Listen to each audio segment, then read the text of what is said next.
Hi everyone, this is Michelle of Michelle Batra Skin Science, and today we're going to be talking about antioxidants in skincare. What are antioxidants? If you don't already know, they are free radical scavengers that have the ability to donate electrons to other molecules in our body. Why this is important is that as humans, everything going on internally is a chemical process. So when we eat food, to breathing, all of these chemical reactions are taking place to be able to utilize the energy, to get rid of substances from the body. Everything is a chemical reaction. What happens when our bodies undergo stress in any form, whether it's UV exposure, smoking, eating certain types of foods, to even internal stress like studying really hard for an exam, staying up too late, emotionally being stressed, can create this reaction of oxidation. And what that means is that these molecules in our body can lose an electron. And then it's not balanced, right? Everything likes to be paired and balanced and stable. And when these molecules don't have that balance of electrons, they go looking for another one to come into balance, and they can strip it from different areas in the body, causing more damage. And oftentimes it's at a cellular level, and that can create DNA damage. So that's why we want to counteract these processes with antioxidants, molecules that have the ability to donate an electron and balance everything out so that we're healthy. You've probably heard of different forms like vitamin C, vitamin E. These are all ones that we can ingest and take internally.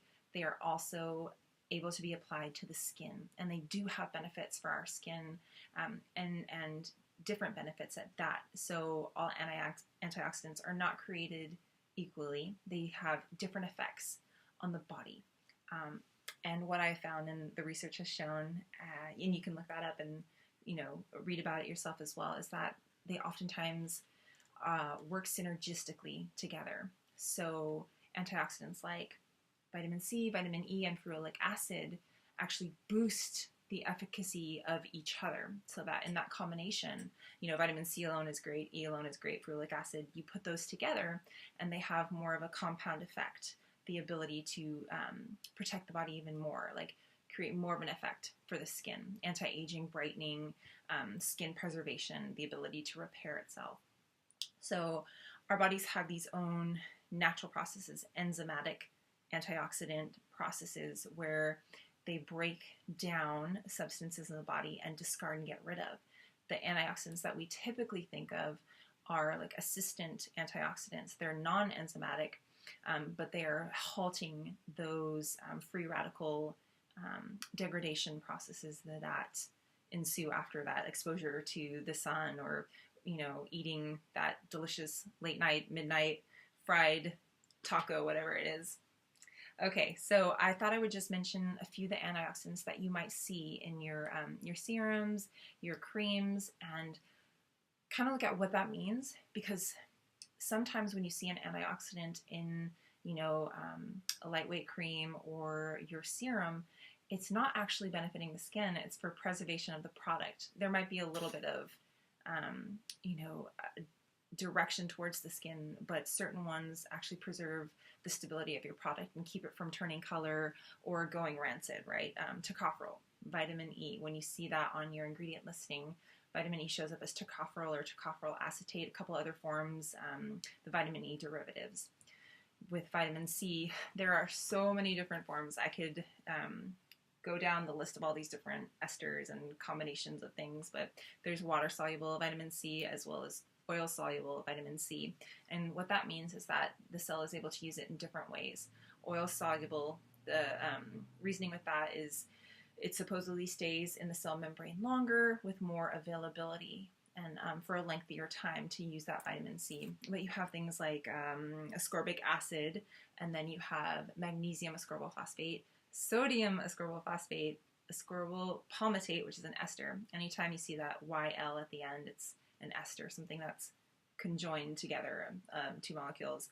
And then tetrahexyl decyl ascorbate is your oil-soluble vitamin C. So if you see that, it's probably going to be in a cream, and it's supposed to brighten and also, that brightening, lightening, antioxidant activity. So those are a few of the vitamin C's that you might see on your ingredient listing. It just doesn't show up as like, oh yeah, vitamin C. You'll see these kind of interesting names and to decipher from that ingredient listing. Oh, this is actually vitamin C. Okay, great. Another one that you might see in there is glutathione. It's one of my more preferred antioxidants because it is occurring naturally in the body, but in the skin, it has this ability to lighten. It's known as a lightener. I think technically I can say brightening, a brightener. So I like to use that in a cream myself, and I like that effect. It works really well. Also resveratrol, which is a good anti-inflammatory. We have CoQ10. If you see it, it's going to show up as ubiquinone, and that increases cellular energy and has that anti-aging effect as well. There are the carotenoids, plant derivatives, and then I mentioned vitamin E already. It'll show up as tocopherol on your ingredient listing. So just to track back to the synergistic effect, what we want with our antioxidants is not just one. It's not like, yeah, give me 20% vitamin C and that's all I need.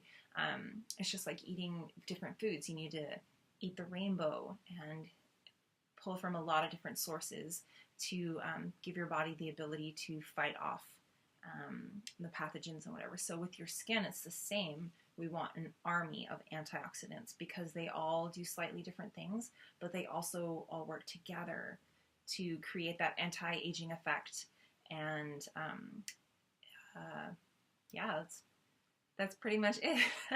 So thank you so much for listening. Antioxidants in skincare, and till next time.